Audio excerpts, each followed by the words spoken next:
1. So these are all players that are backing up other players. They're all in the same fin family, you know? They're all in the same fin family. Mm-hmm. So if the player that's on in your position group, the first is on.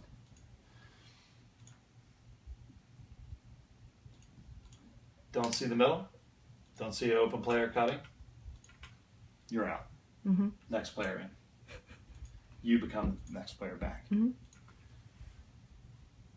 2.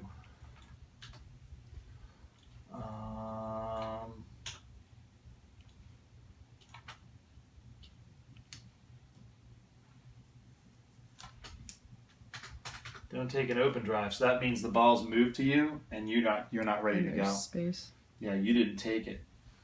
3. Dodge more than one person.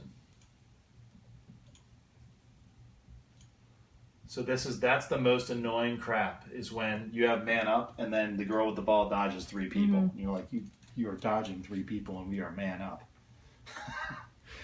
so you're out. 4. Bad feed. Out. 5.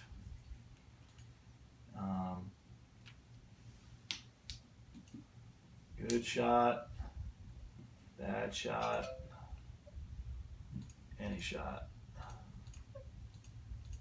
Out. So the shooter's always out. So 6. Miss a GB. Shot pro. Awareness. Awareness is not there. What's shot pro? Shot protection. Oh. So you found yourself daydreaming, out. So you have 3 strings. You have 21 offensive players that are involved in this drill at one time. Does the coach call them out, or they just hold themselves accountable? Both. Okay. The more advanced players Hold themselves accountable. Yeah, the shooters are always out. So these guys all know, I'm in. She shot it. I'm in. Yeah. Right. Sometimes the coach has to pay attention. Like, you got to be aware. Like, maybe this group hasn't moved, so you just got to sub them. But if you do this for 5 minutes, mm-hmm. you'll get everybody in. You do it for 10 minutes, it becomes a conditioning thing. You know, you don't see the middle. You don't take your open drive when you get the ball. You're not finding. Don't work for the 2v1. So, you know, someone catches the ball and they don't realize that the 2v1's over here. Mm-hmm. This person catches the ball and starts doing some probe. And you're like, did you rotate mm-hmm. defense? No. Okay. So this also becomes work on man-up offense. Becomes your man-up. So you get used to working against 6 players, and then you've got that. So in 10 minutes, you get 21 attackers reps. These defenders get tired, so you probably have another group of 6 ready to go in, and they're working their man-to-man. Man-to-man. And they're working man-to-man. So for them, it's a useful drill. For them, it's a useful drill. That's the opposite drill of 51. And 51, because you're playing your defense, requires you to have a flip card of what house looks like, where you want to test the dodges from, and then your feed drill with coaches. So, so this is competitive within the game, within how to play the game. So that's the part 3. Part 4, competitive passing drills with consequences for losing. So, we've done ladders. Yep. Now you do 2 ladders next to each other. Same spacing of cones. And now what you're trying to do is you're going to go through, you're going to call out different things. GB, bounce, high ball, BTB, whatever you want. Yeah. And so you call it, and they got to do it, and then you change the call. Uh-huh. So you keep it going, and for like maybe 2 minutes, they're competing. And the losing team, you send on a run. Go down there, run, touch the tree, come back. Do you compete by like the first person who's at the cone makes it all the way? You know what I mean? They have to make it all the way through. Yeah, they got to get to where they started. Return to where you start.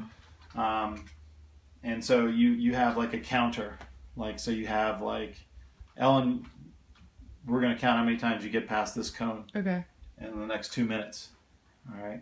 So it makes it a much faster drill. Mm-hmm. You've got the box drill, which you know. With the flips. Yeah, with flips. And then you've got big box, which is more of a defensive, big passing drill.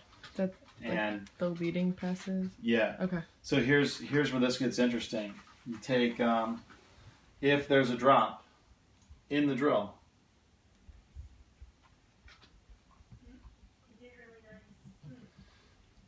That player immediately has to leave the drill and do push-ups, burpees, sit-up, something. Mm-hmm.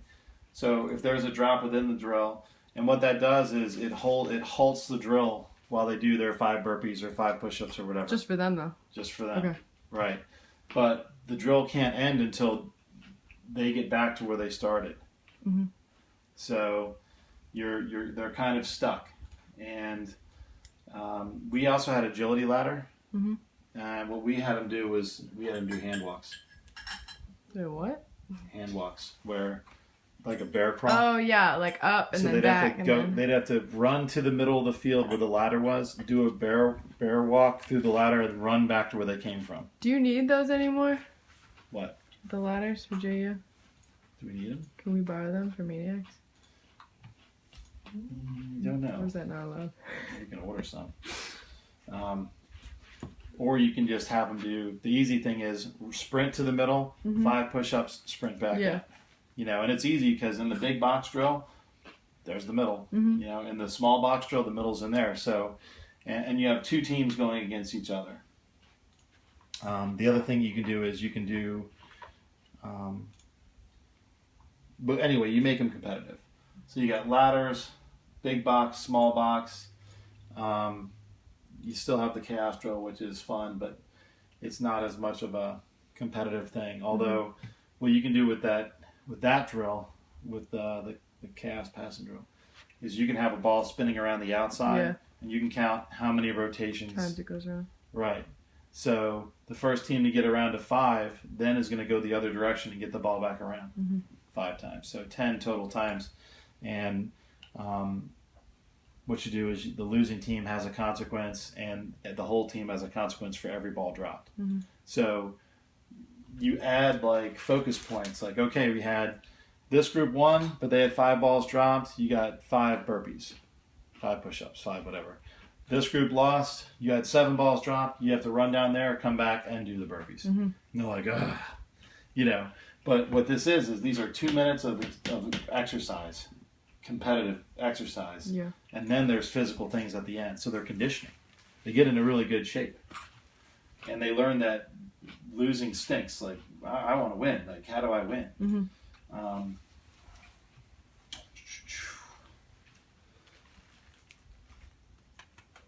So those are competitive passing drills. Shooting drill, competitive shooting drills. So we bought these things from hockey website. They're like goal bras. And so you have a goal, and then you have like a mesh net that comes out, and then it stretches down here as well. So it's not a shooting target. It's literally like you can shoot balls into them. And so what you do is you hook up the brassieres to the net, and then competitive shooting drills, you do USA shooting drill, you do give and goes, you do layer 2s, you do post ups, and you say, okay, get on the 2 teams, you know, or get on 3 teams, and 60 second or minute, 60 seconds, 90 seconds, 2 minutes, whoever hits the most targets wins, or whoever gets the most balls in the targets wins. And timer ready, and one coach is charting this one coach this one coach that one. So you go 3 goals, or 4, or 2, based on how many people you have. You know, and this is where young kids can compete against old kids. You know, so you have this shooting shuttle going on with either a layer, or you're practicing that switch the field red look, like the USA shooting drill, and you fill them up. And what I think is cool is whoever gets the most in, they don't have a consequence. Whoever gets the least in has to run to the far side of the field, sprint back, and do the difference between how many targets the first group hit and how many targets they did in burpees, push-ups, whatever. And the second place team, they don't have to run. They just have to do the difference between the first place and their burpees, push-ups, whatever. If there's a tie, there is no winner, so everyone has to run down and back because tying stinks. Everyone collect the balls. Yeah. So, again, incredibly productive, fast, hard-working shooting drills. Do we do with Maniax 3v2, 2v1? Did we do that, teach that last year? That's a transition drill, but 3v2, 2v1. Sounds like chaos. So one side is doing 3v2, the other side is 2v1. Okay, so... Oh, the green looks? Yeah. Yeah. We do those all the time. Yeah, so... You bring the ball in, and those are good. Yeah, very competitive. Change your angles on there. Are they competing? I haven't heard a competitive one. We haven't done competitive one, but we could. You can always make it something more competitive. You keep track of goals versus stops. Okay. You know, if it's not a goal, if you don't score a goal, the defense gets the point. Yeah, because you're man up. You should be. Right. So if there's a save, if you miss the cage, if whatever. Okay, that's good. So you got competitive there. 3v2 continuous double team. You can erase stuff if you need to. Okay. 10 by 20. 10 by 20. Okay.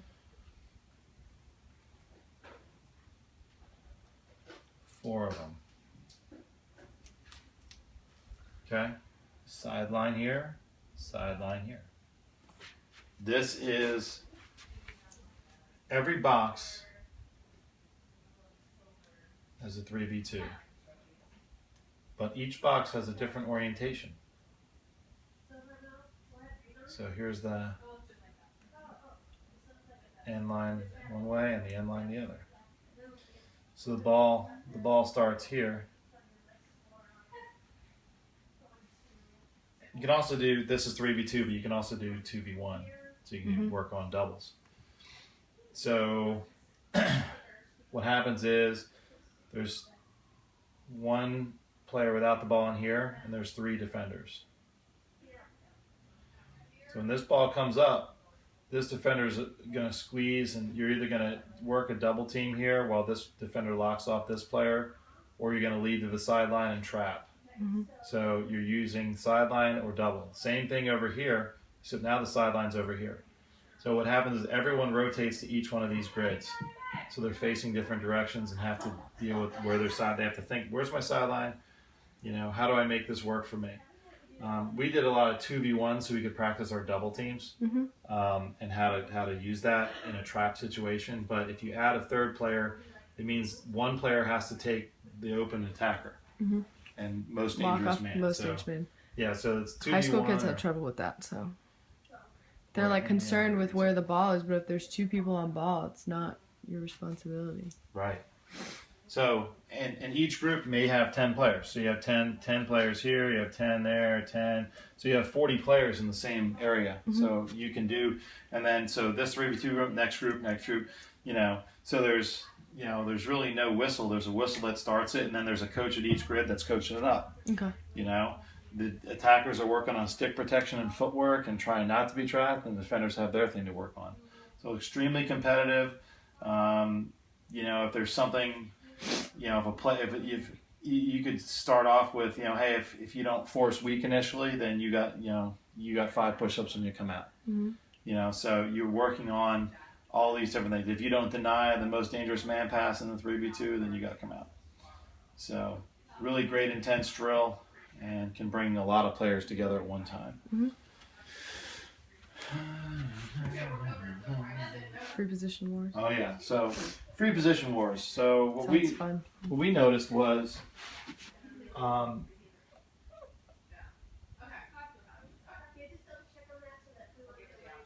these first hashes, sometimes you really don't want to try to score from there. Mm-hmm.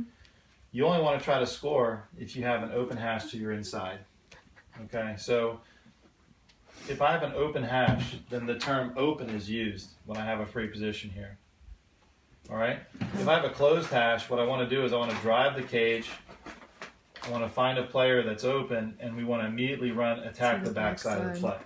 Because what you're going to do is if it's closed, you're going to have a D crashing here, a D crashing here, a D behind you. That's a 3v1. So if you pass it here and attack the backside opening is here. Mm-hmm.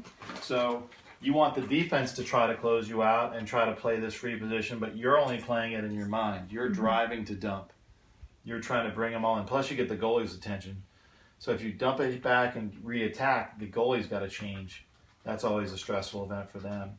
So what we do is we script it out and we tell the defenders where to be. So first hash, okay, here's card 1. Defense, go where there's a purple person. 1, 2, 3, 4, 5, 6, 7. Mm-hmm.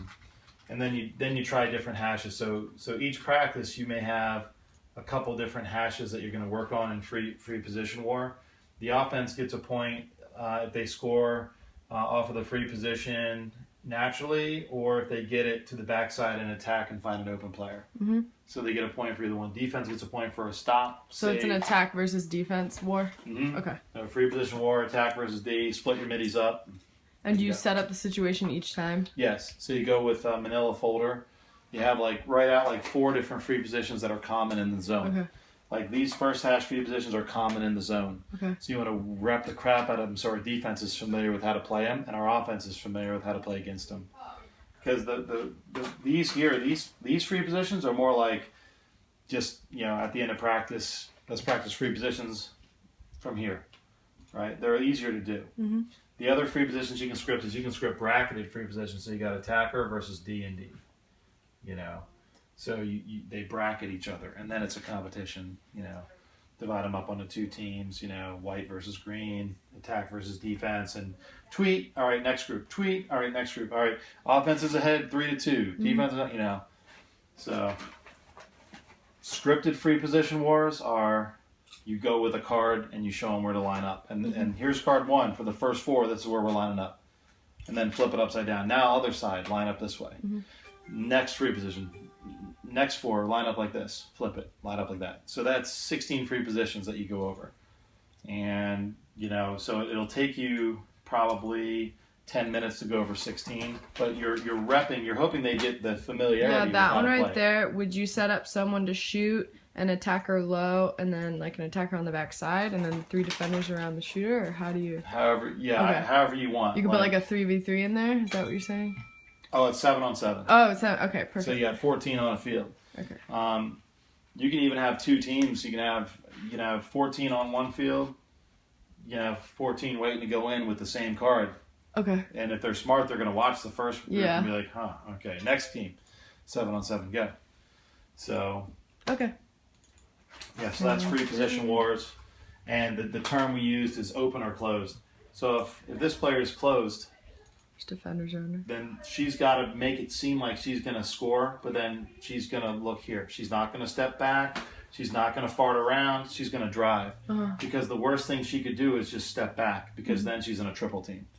So what we have to do is, again, in the spirit of teaching what a 2v1 is and finding the 2v1 and continuing to move the ball until we get it, that's what this is. Okay. So we're trying to make a smarter offensive lacrosse player that's always seeking the 2v1, and at the end of the day, you'll get a ton of assisted goals because people understand the flow of what they're trying to do. Mm-hmm.